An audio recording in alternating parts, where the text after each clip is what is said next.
Ora, muito boa tarde ou boa noite a todos. É com muita alegria que nós retomamos os nossos estudos acerca do grande conflito e literalmente eu senti na pele o grande conflito, mas é muito bom ter-vos connosco. Vamos dar início ao nosso 14º estudo e antes mesmo vamos começar com uma oração. Querido Deus, eterno Pai que está nos céus, ao Senhor pertence toda a honra, toda a glória, todo o poder, porque o Senhor tem o nosso mundo na palma das suas mãos. O Senhor controla todo o universo, todo. E nós lhe agradecemos, Pai, porque apesar de sermos absolutamente insignificantes para o Senhor, para o nosso Pai, nós temos um valor muito grande. Nós valemos aquele que morreu na cruz do Calvário. Obrigada, Senhor. Dê-nos esse entendimento para compreendermos quão importantes nós somos para o Senhor. Suplicamos ao Pai que o seu bom Espírito venha falar connosco esta noite e nos esclareça e nos ilumine, nos fortaleça, nos restaure e nos conceda mais poder, aquele poder do Elias que nós tanto ansiamos. Obrigada, Senhor, por tudo o que tem feito por nós. Mas pedimos-lhe, sobretudo, que derrame sobre nós o seu Espírito, em nome de Jesus. Amém. Amém. Muito bem, então nós tínhamos ficado no final do capítulo 23, certo? Sim. Portanto, agora vamos para o capítulo 24, que tem por título Quando começa o julgamento divino. Acham que o julgamento é um tema importante? Muito importante, é importantíssimo. E isto por quê? Porque julgamento pressupõe duas coisas, não é verdade? A primeira coisa, e a mais importante, ela pressupõe libertação. Deus vai fazer um julgamento porque ele precisa libertar o seu povo. Libertá-lo de quê? Acima de tudo, libertá-lo das acusações que Satanás tem-nos feito. Ele nos tem acusado de muitas coisas. E, por outro lado, também tem outra vertente, que é a vertente da condenação. Ou seja, do julgamento só saem dois tipos de pessoas, como nós já vimos quando estudámos o livro de Daniel. E os irmãos lembram-se que no capítulo 4 e no capítulo 5, nós estivemos precisamente a falar de julgamento. Então veio um julgamento sobre o rei Nabucodonosor e teve como resultado a sua salvação, a sua libertação. Em contrapartida, no capítulo 5, tivemos o julgamento do rei Belsazar com outro desfecho completamente diferente. Não é verdade? Muito bem, o julgamento do Belsazar, nós já falámos aqui várias vezes. O problema de Babilónia e o espírito de Babilónia é exatamente este: saber e não fazer. E o fazer pressupõe obediência. E a obediência, como nós estudamos na lição da Escola Sabatina da semana que termina hoje, ela é apenas, a obediência é apenas a manifestação visível de alguma coisa que é invisível. Querem dizer-me qual é que é invisível? É a fé. Muito bem. Portanto, a fé, ela é uma coisa abstrata. Ela não é visível, não é palpável. Mas a fé, se ela for a fé de Jesus, a fé verdadeira, ela vai manifestar-se. E como é que ela se manifesta? Em obras, em obediência.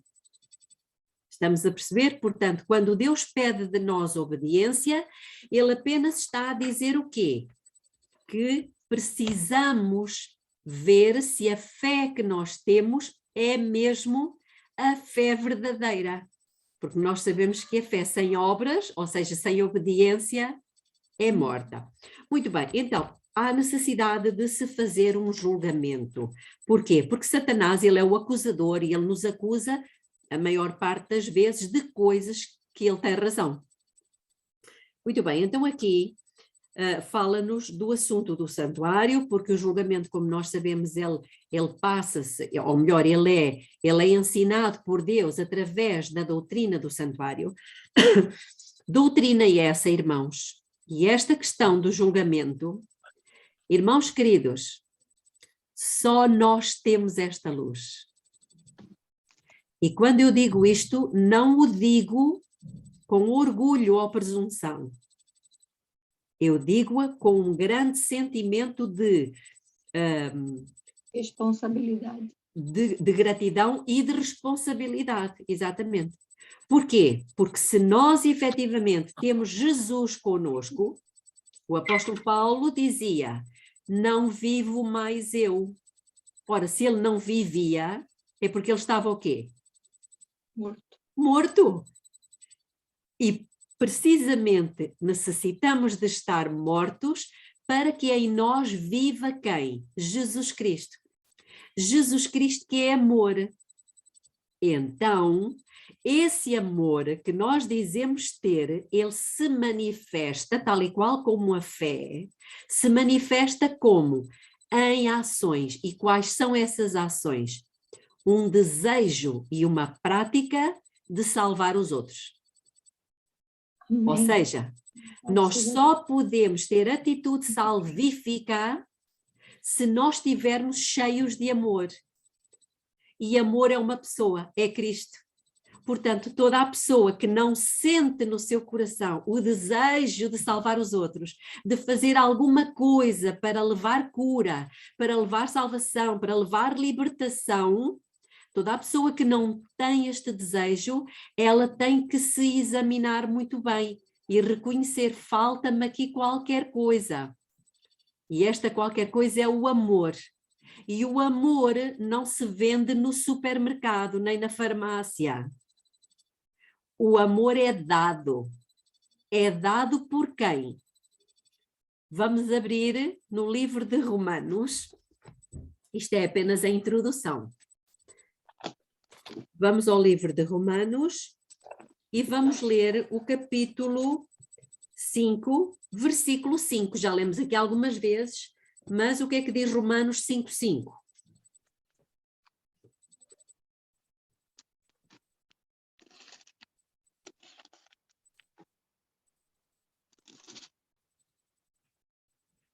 E a esperança não traz confusão, porquanto o amor de Deus está derramado em nossos corações pelo Espírito Santo que nos foi dado. Ora bem, então como é que nós podemos ter o amor? Se nós estivermos cheios do Espírito. Exatamente, portanto necessitamos urgentemente do Espírito Santo que vai encher o nosso coração de amor. E esse amor é como? Que amor é esse? É um amor carnal? É um amor erótico? Não, é um amor salvífico. É um amor pelas pessoas que nós não podemos continuar a viver da forma egoística como estamos a viver, ou melhor, como temos vivido até agora. Estou a falar como igreja. Percebem? Então, nesse sentido, nós precisamos de ser julgados. Porquê? Porque nós ouvimos muitas vezes dizer que nós amamos a Deus. Mas Deus diz, como é que podes amar a Deus se tu não amas os outros? Se tu não estás disposta a fazer sacrifícios pelos outros? Se tu não queres sair da tua cápsula, do teu comodismo, não é? Para fazer alguma coisa pelos outros. Daí que esta é a necessidade de Deus fazer um julgamento. E muitas vezes ele permite a prova para que seja manifesto, como Jó. Porque Satanás acusou Jó perante Deus, não o acusou de ele não amar a Deus, acusou-o de ele ser interesseiro, de ele só obedecer a Deus por interesse, porque Deus lhe dava tudo. E Deus diz, então tu achas que ele me ama porque eu lhe dou tudo? Então eu permito que tu lhe tires tudo. Estão a perceber, irmãos? Daí que nós temos que ter esta noção que está implícita na questão do julgamento. Provavelmente o inimigo vai fazer conosco aquilo que fez com Jó. E nós temos que estar conscientes desta realidade. Não é por sermos povo de Deus que vai tudo correr às mil maravilhas. Bem pelo contrário. É precisamente no julgamento, no tempo da prova, que vai ficar manifesto se a fé que nós dizemos ter é efetivamente a fé de Jesus. Se o amor que nós dizemos ter é realmente o amor verdadeiro. Lembram-se do que é que Jesus disse a Pedro? Amas-me? Pedro disse ao Senhor, claro que eu te amo. E o que é que ele lhe disse? Apacenta as minhas ovelhinhas. Ou seja, cuida delas, alimenta-as, vai tratá-la com remédios naturais, vai visitá-la aos hospitais, percebem, irmãos, este cuidado, este carinho pelas pessoas é apenas a manifestação visível daquilo que estava cá escondido no nosso coração e que tem que ser demonstrado. Ok, muito bem. Avançando aqui no nosso capítulo, vamos ao segundo parágrafo, que diz o seguinte: tanto a profecia de Daniel, capítulo 8, versículo 14, que diz até 2300 tardes e manhãs, e o santuário será purificado, como a mensagem do primeiro anjo. O que é a mensagem do primeiro anjo? Temei a Deus e dá-lhe glória, porque é vinda a hora do seu juízo. Tanto uma como outra indicavam o ministério de Cristo no lugar santíssimo, o juízo investigativo e não a vinda de Cristo para resgatar o seu povo e destruir os ímpios. Portanto, estes dois versículos, Daniel 8,14 e Apocalipse 14,7, eles referem-se ao mesmo acontecimento. Ainda hoje de manhã na escola sabatina falávamos um pouco disto. Porquê? Porque, irmãos, esta doutrina, ou melhor, este evangelho, não é, que nos diz, o segundo parágrafo que nós lemos foi o segundo parágrafo. Este conceito que nós temos de evangelho, de ser pregado a todo o mundo, eu durante muitos anos tinha a noção de que o evangelho ser pregado era nós fazermos cultos, era fazermos muitas campanhas evangelísticas, era fazermos muita pregação de sermão. Mas o que é que Deus diz? Agora o método é diferente. O evangelho que o mundo precisa ouvir, qual é? É a nossa vida. É a nossa vida. É o testemunho, percebem? Muito bem. Então, vamos ao parágrafo 3. Jesus viera não à Terra, como nós esperávamos, ou melhor, como se esperava em 1844, mas conforme fora prefigurado tipicamente ao lugar santíssimo do templo de Deus no céu. É ele representado pelo profeta Daniel como estando a vir neste tempo ao ancião de dias, como nós já vimos. Parágrafo 4. Esta vinda é também predita pelo profeta Malaquias. Eu penso que nós já falámos sobre isto, mas não é demais falar. Portanto, Daniel 7,13, ou seja, a vinda ou a ida de Jesus ao ancião de dias é exatamente a mesma coisa de Malaquias 3,1. E eu gostava que um de vocês abrissem Malaquias 3,1, por favor.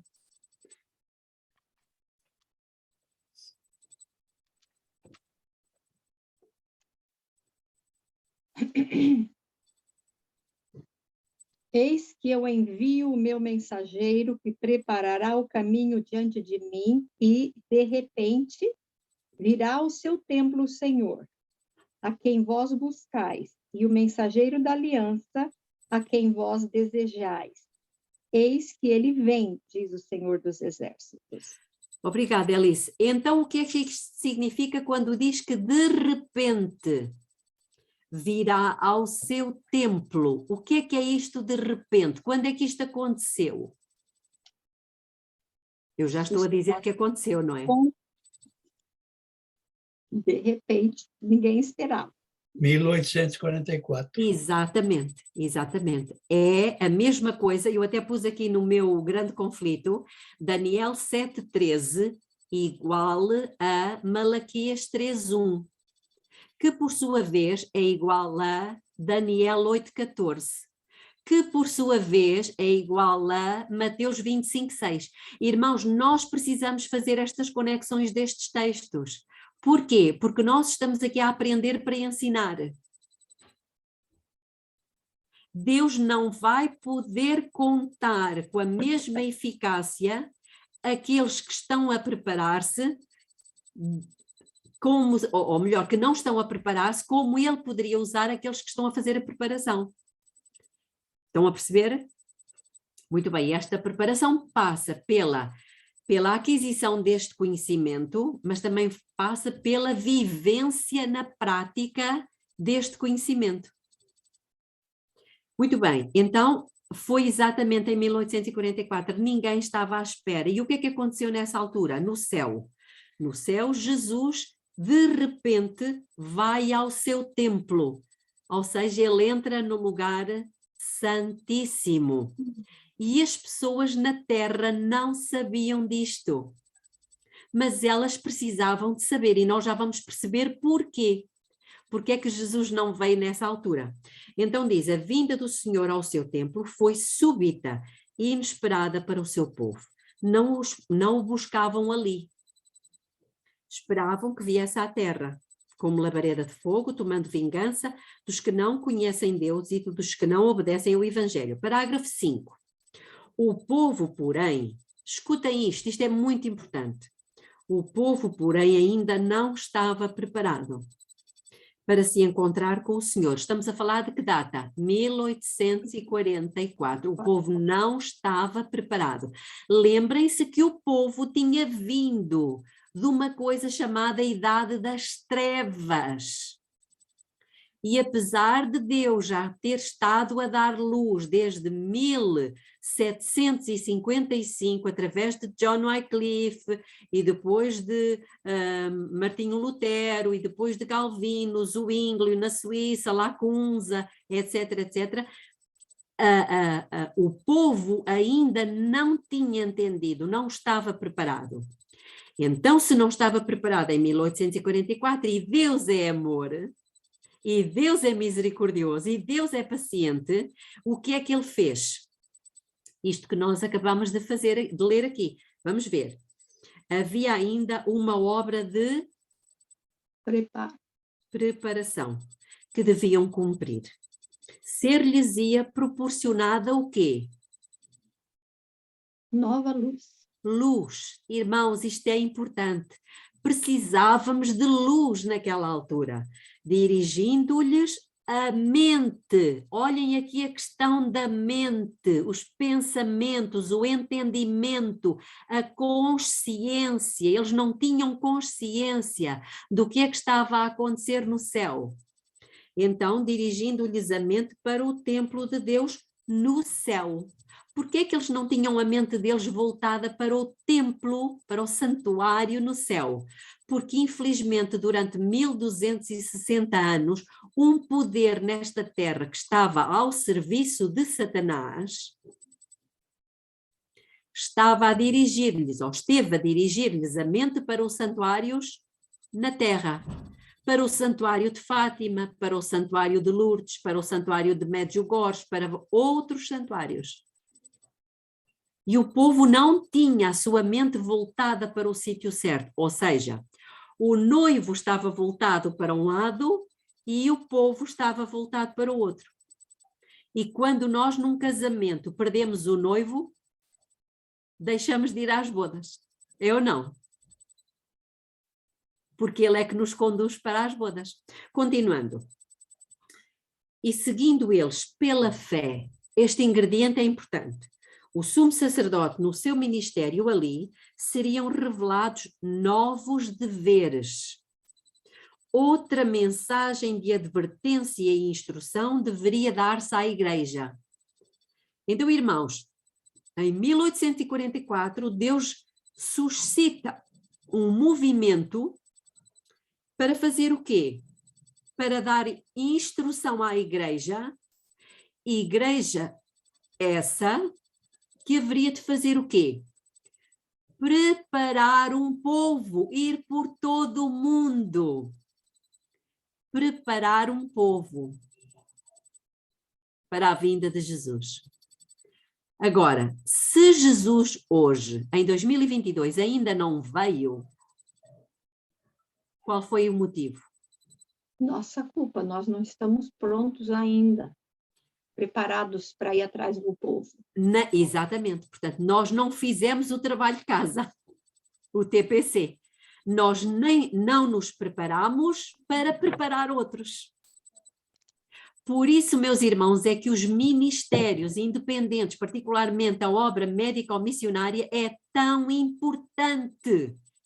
E eu louvo a Deus porque durante este período de espera, Deus tem-nos estado a colocar nas mãos. Eu falo por mim. Luz, informação, diretrizes, irmãos, Deus tem sido magnífico. Deus tem sido magnífico. E alguns dos que estão aqui sabem do que é que eu estou a falar. Deus tem e Deus tem sido maravilhoso porque nós o temos buscado nesse sentido.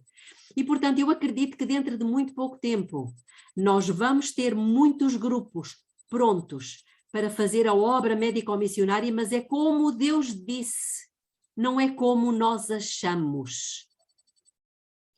E mais do que isto, não só como Deus disse, mas com um caráter absolutamente purificado. Amém. Porque nós temos que ser testemunhas. O evangelho que Deus espera de nós neste momento é o evangelho da cura. Mas cura feita por pessoas que já foram elas mesmas curadas. Libertas. Percebem, irmãos? Como é que eu posso ir curar outros se eu estiver doente? Não é? Vão dizer, olha, cura-te a ti mesmo. Como é que me estás a oferecer a cura quando tu própria não estás a manifestar que isso é possível? Por isso, irmãos, isto é muito importante. Vamos continuar. Até agora, alguma dúvida? Não. Muito bem.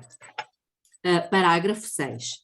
Diz o profeta, quem suportará o dia da sua vinda? Cá está Malaquias 3, versículo 2 e 3. Mas é feita a pergunta, quem suportará o dia da sua vinda e quem subsistirá quando ele aparecer?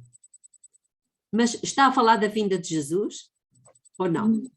Não. Está a falar de quê? Julgamento dos vivos. Ou seja, quando ele viesse ao lugar santíssimo. Quem é que suportará? Quem? Todos nós somos pecadores. Todos nós somos passíveis de ser destruídos pelo fogo purificador, não é? Pela glória de Deus. Se nós não estivermos glorificados, a sua glória, quando ele vier em glória, consumir-nos-ia. Portanto, irmãos, para que nós consigamos suportar a glória da vinda de Jesus, nós mesmos, irmãos, prestem atenção, nós mesmos teremos que estar glorificados. Então continua e diz, porque ele será como o fogo do ourives, aqui temos, e como o sabão dos lavandeiros, ou seja, Deus vai ter que fazer o quê? Através das provas de fogo, nos purificar e nos lavar com o sabão. E assentar-se-á. Esta expressão assentar-se lembra-vos alguma coisa?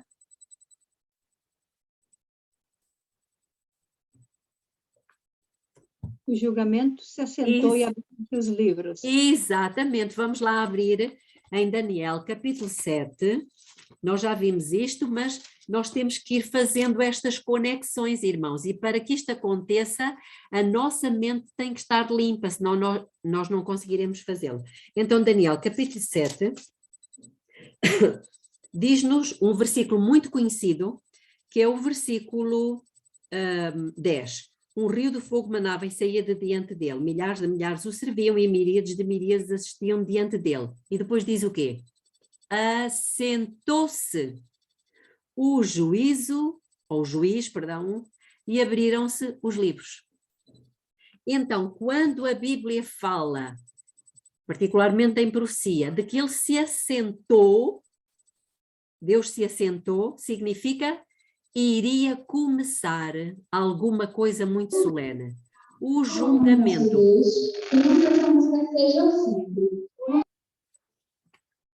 Então, Daniel estava aqui a profetizar que isso iria acontecer num futuro.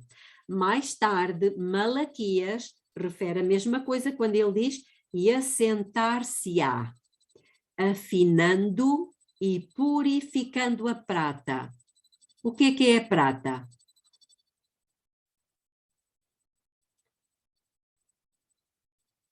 O que é prata? Vamos ler o resto do versículo? Prata? A prata diz: e purificará os filhos de Levi. Quem são os filhos de Levi? Os sacerdotes. E o que é que nós somos? Sacerdócio real. Significa que nós precisamos de ser purificados. E os afinará como ouro e como prata. Então, irmãos, este trabalho de purificação, ou seja, de juízo, inclui provas ou não inclui? Com certeza. Certamente que sim, temos aqui. Então, irmãos, depois da purificação, ou seja, depois de passarmos pelas provas, depois de passarmos pelo juízo, olhem a palavrinha que está aqui. Então, o Senhor trará ofertas em justiça. E eu gostava que abrissem em Malaquias, já agora, porque aqui no grande conflito não refere o resto do texto, mas vamos às nossas Bíblias, Malaquias, capítulo 3, e agora estávamos a ler o versículo 4. Estamos todos a acompanhar a sequência? Sim? Sim.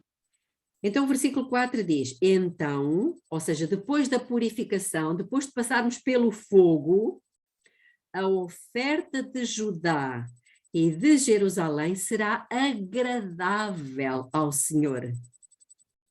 Como nos dias antigos, como nos primeiros anos.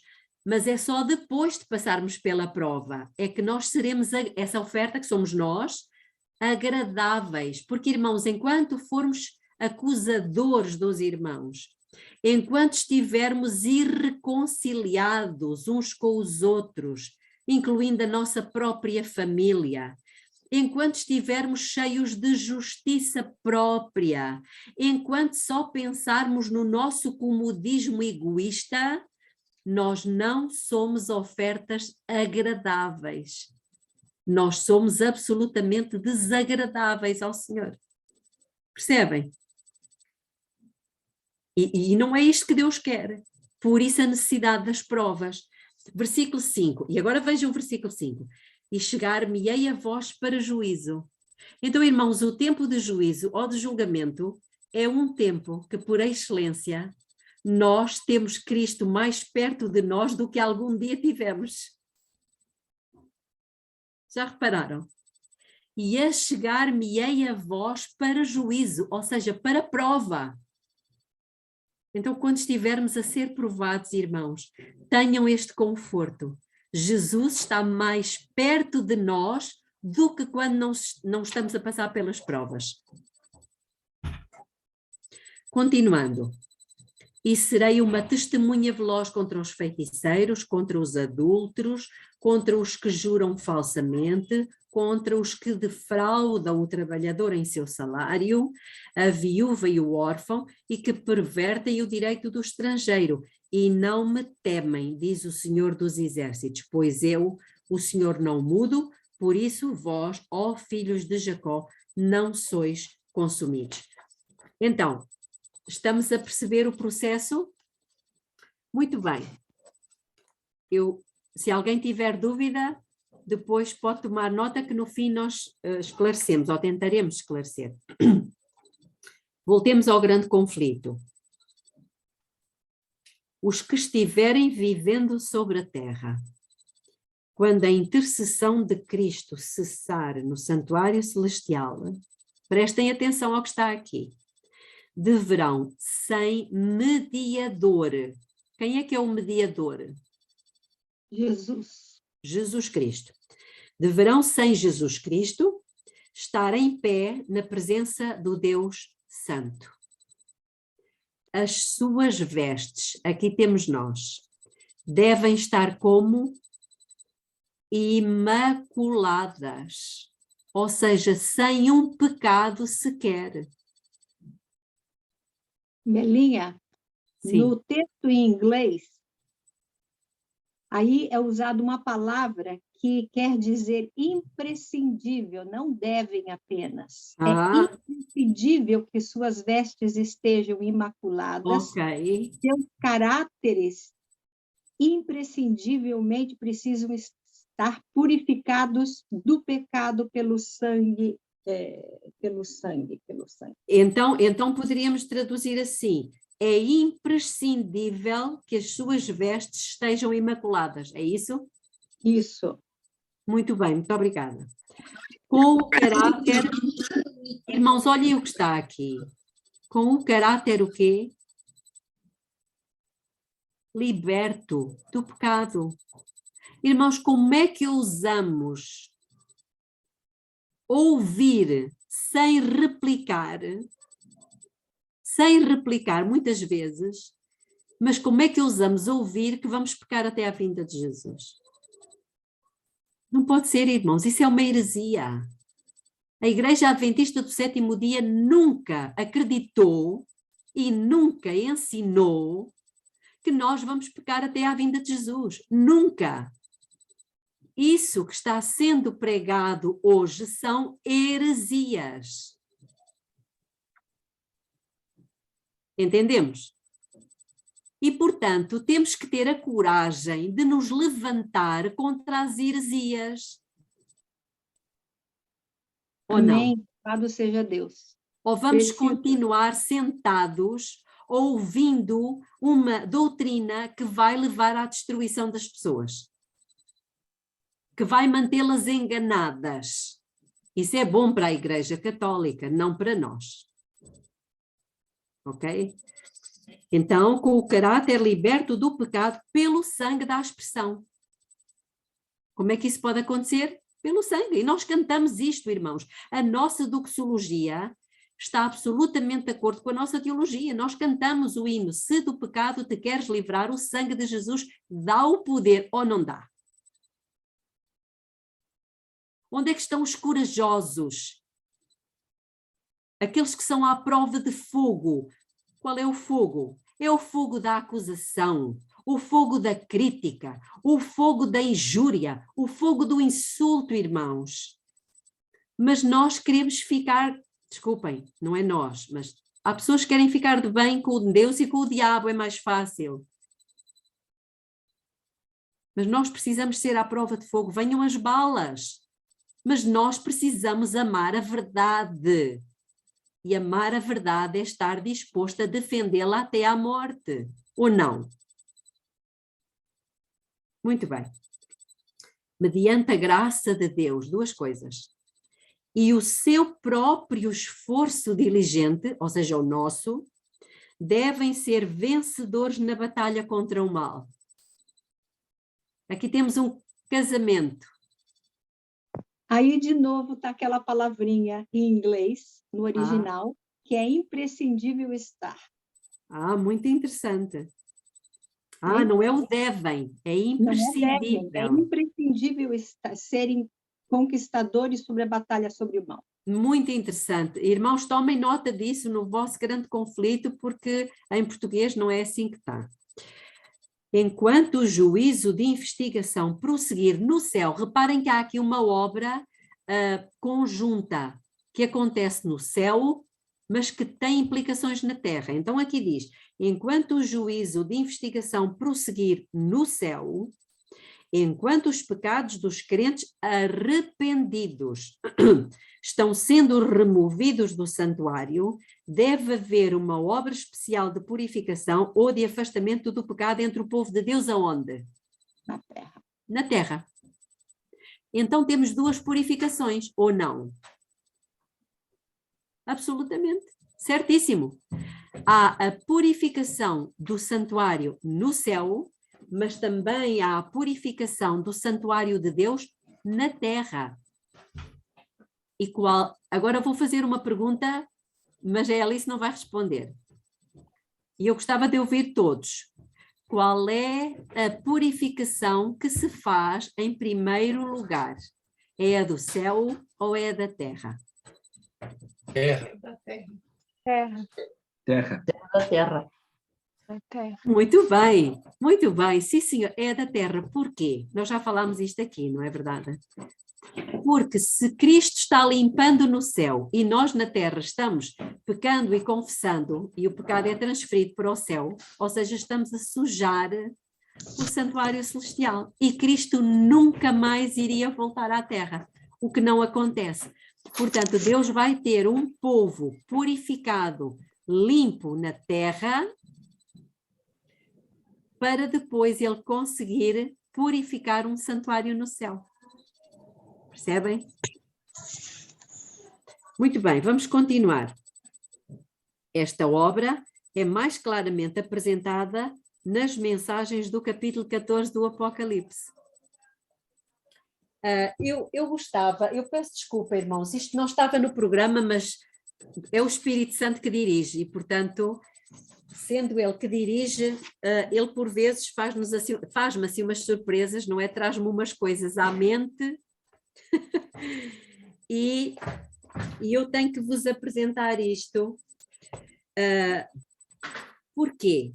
Estamos a falar aqui da mensagem do Apocalipse 14, certo? E eu há pouco falei de heresias. Eu vou ler-vos uma citação, Mensagens Escolhidas, volume 1. Eu vou ler no próprio livro. Isto é o capítulo 25. Está precisamente no final do capítulo 25. Irmãos, eu vou falar-vos uma coisa muito séria. Vou ler. Se até agora tiveram sono, despertem, porque nós precisamos ler o que está aqui. Diz assim. Isto eu falei por causa das heresias e por causa do Apocalipse 14, que nós acabámos de ler aqui no Grande Conflito. Então ela diz: somos o povo de Deus, observador dos mandamentos. Nos passados 50 anos, tem-se feito pressão sobre nós com toda a sorte de heresias. Fazer uma pausa. O que é que ela está a dizer? Tem-se feito sobre os adventistas do sétimo dia, nos últimos 50 anos desde que ela está a escrever isto, ou melhor, até esta altura, uma pressão com toda a sorte de heresias, ou seja, a Igreja Adventista foi, podemos dizer, bombardeada com heresias. E ela agora diz, porque é que essas heresias vieram? A fim de embutar-nos o espírito em relação aos ensinos da palavra. E ela agora vai dizer quais foram esses ensinos. Especialmente quanto ao ministério de Cristo no santuário celestial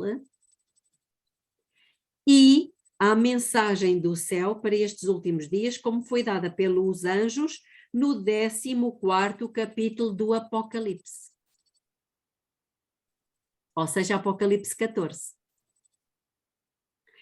Então, o que é que Satanás tem feito, irmãos? Gostava de vos ouvir. Alguém quer dizer, pelo que acabamos de ler aqui?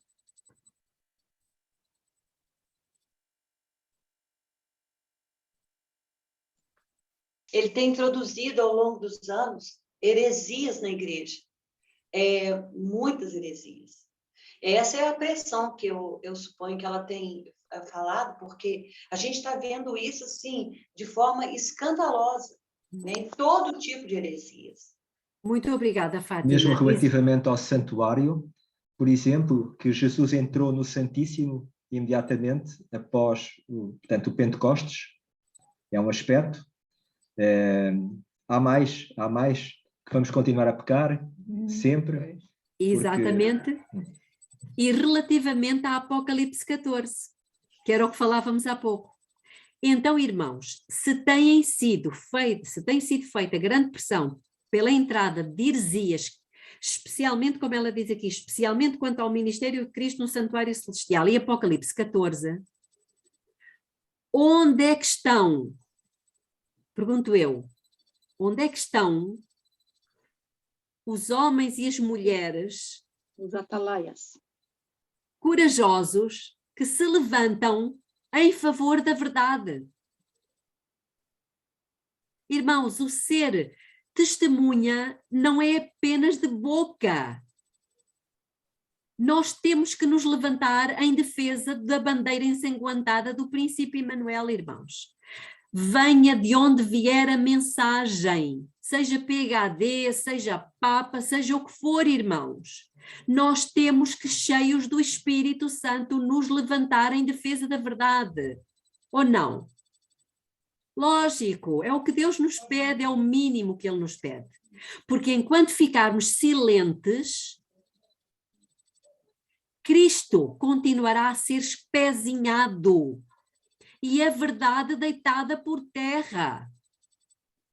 Diz, Nelinho. Nelinha, se me permites só dizer que eu penso que aquilo que acabaste de ler, essas heresias vêm de dentro, porque nós não temos problemas com as heresias que vêm de fora. Isso nós suportamos muito bem. O problema é as que vêm de dentro. Exatamente. E já agora, se me permitem, neste mesmo livro, no primeiro volume de Mensagens Escolhidas, eu vou a ler aqui agora no capítulo 31, e quem tiver, irmãos, tomem nota destes textos. Não fui eu que escrevi isto, eu sou apenas o carteiro. A carta é o que eu vou ler. Estamos num período em 1896. Esta citação que eu vou ler agora, Ellen White escreveu em 1896. E diz o seguinte, eu estou a ler na página 234 e 235. A indisposição de ceder a opiniões pré-concebidas. Cuidado, irmãos, porque nós muitas vezes temos opiniões pré-concebidas das quais não estamos dispostos a abdicar. Então ela diz aqui, a indisposição de ceder a opiniões pré-concebidas e de aceitar esta verdade, estamos a falar da mensagem da justificação pela fé, estava à base de grande parte da oposição. Então é porque houve oposição manifestada em Minneapolis contra a mensagem do Senhor através dos irmãos Waggoner e Jones. Nós estamos aqui em Portugal à beira das assembleias, irmãos. As assembleias vão começar agora, salvo erro, terça-feira desta semana. Também houve estas célebres assembleias em 1888, só que aqui diz que houve uma indisposição de ceder a opiniões pré-concebidas. E depois também diz aqui que houve oposição à mensagem do Senhor. Irmãos, não era a mensagem do pastor John Z. Waggoner, era a mensagem do Senhor, que o Senhor decidiu enviar através dos irmãos John Z. Waggoner, que eram mais novos do que a maioria dos delegados que estavam na Assembleia. Continuando. Excitando aquela oposição, Satanás teve êxito. Então, quem é que suscita a oposição? Satanás. Ele teve êxito, irmãos, isto é muito importante, em afastar do povo, em grande medida, o poder especial do Espírito Santo que Deus anelava comunicar-lhes. Pergunto, que poder especial do Espírito Santo era este? Ela vai dizer, ela continua e diz assim, o inimigo impediu-os de obter a eficiência que poderiam ter tido em levar a verdade ao mundo. Irmãos, então isto tinha a ver com o quê? com a proclamação da mensagem ao mundo. A mensagem dos 3 anjos, de Apocalipse 14, a mensagem da justificação pela fé. Eu vou repetir. O inimigo impediu-os de obter a eficiência que poderiam ter tido em levar a verdade ao mundo, como os apóstolos a proclamaram depois do dia de Pentecostes. Então, qual foi o poder especial do Espírito Santo que poderia ter caído em 1888 na Assembleia? Chuva serôdia. A chuva serôdia. E Satanás travou isto, irmãos. Satanás travou de que forma? Introduzindo heresias. Irmãos, quantos mais anos nós queremos viver aqui nesta terra maravilhosa, cheia de máscaras, cheia de vírus, cheia de guerra, cheia de cemitérios e de hospitais? Quantos anos? Não queremos? Então temos que pedir o Espírito Santo para que ele nos encha o coração de amor e de poder. Precisamos do espírito e poder de Elias. Irmãos, o espírito e poder de Elias. Elias não ficou calado, ficou? Não. Ele teve a coragem de defrontar até o rei. E nós precisamos do espírito e poder de Elias, porque Deus diz, eu vou vos enviar o Elias, o profeta Elias, antes que venha o grande e terrível dia do Senhor. E quem é esse terceiro Elias? Eu quero ser. Amém. Eu quero ser. A irmã Fátima também, louvado seja Deus, já são 2. Elice, ótimo. Estela, Emanuel, Celeste e as outras que eu não vejo, eu acredito também. Muito bem, irmã Cleonice, muito bem, muito obrigada. Irmãs, nós estamos a levantar a mão a fazer um compromisso com Deus. Deus só quer que nós tenhamos essa coragem. Obrigada, irmã Ana.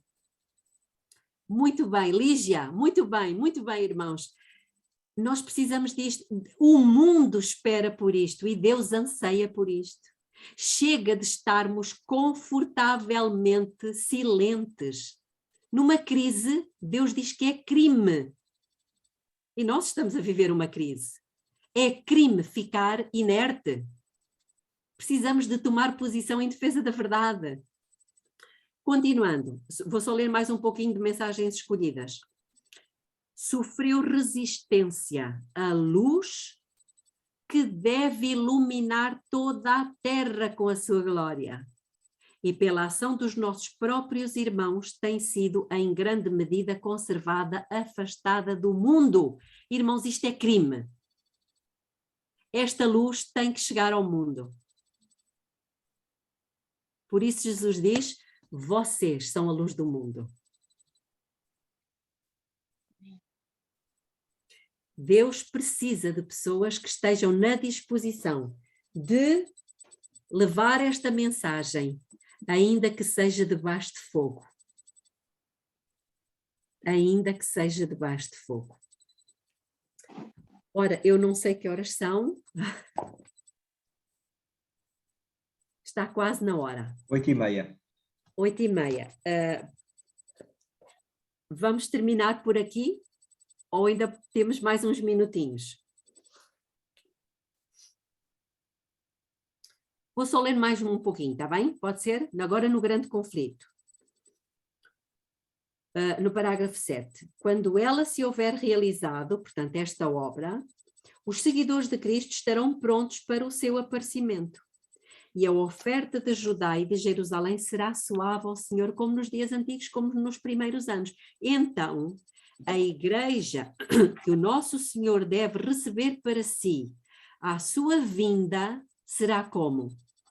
Igreja gloriosa, sem mácula, nem ruga, nem coisa semelhante. Então, ela aparecerá como a alva do dia, formosa como a lua, brilhante como o sol, formidável como um exército com bandeiras. Isto está em Cantares de Salomão, capítulo 6, versículo 10. Vejam, este povo que estamos a falar até agora, ele vai ser considerado como, não só como uma noiva vestida de branco, mas também como um exército, com bandeiras. Hã? Muito bem. Vamos ficar por aqui. Vamos fazer uma oração e depois damos uns minutinhos para considerações. Pode ser? Eu peço ao Nelinho que faça oração. Pode ser?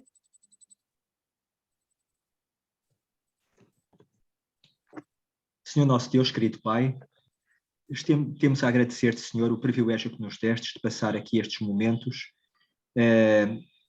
diante do teu altar para receber a mensagem que o Senhor tem para nos dar, uma mensagem de incentivo, uma mensagem de apoio, uma mensagem que nos diz que o Senhor nos ama de todo o seu coração e que está disposto a fazer de nós mensageiros, de forma a sermos uma testemunha para aqueles que nos cercam. Querido Pai, nós temos a noção de que a responsabilidade é grande e também temos a ideia de que somos desqualificados para isso. Mas o Senhor está disposto a chamar os desqualificados e a qualificar aqueles que se encontram nesta situação. E por isso, querido Pai, nós com alegria, é nosso desejo respondermos ao chamado, eis-me aqui e envia-me a mim. Que o Senhor nos possa continuar a abençoar. Neste momento em Portugal está o sol a pôr-se, uma nova semana está a começar e provavelmente em outros países, com horários diferentes, ainda estão a desfrutar do santo dia de sábado. Mas que o Senhor nos possa dirigir durante a semana, que possamos, Senhor, cada dia mais procurar ter as nossas mentes em sintonia contigo, ouvirmos o que o teu Santo Espírito tem para nos dizer e dessa forma podermos viver felizes por cumprirmos a missão que nos está destinada. Querido Pai, dá-nos a tua paz e as tuas bênçãos e abençoa a cada irmão e cada família que está aqui representada. É o que te suplicamos humildemente em nome de Jesus. Amém. Amém.